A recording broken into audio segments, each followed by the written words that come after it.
আসসালামু আলাইকুম। দেখুন সুপ্রিয় শিক্ষার্থী বন্ধুরা, 50তম বিসিএস এর একটি প্রশ্নটি একদম সিম্পল। এটা বিশ্বাস করার মতো না যে বিসিএস পরীক্ষায় এই টাইপের প্রশ্ন আসে। দেখুন 0.5 ইন্টু 0.05 ইন্টু 0.005 এটার গুণফল কত?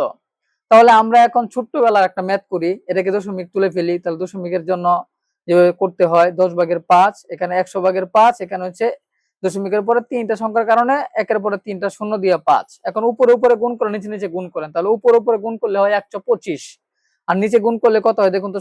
শূন্য কয়টা হয়? 1 2 3 4 5 6।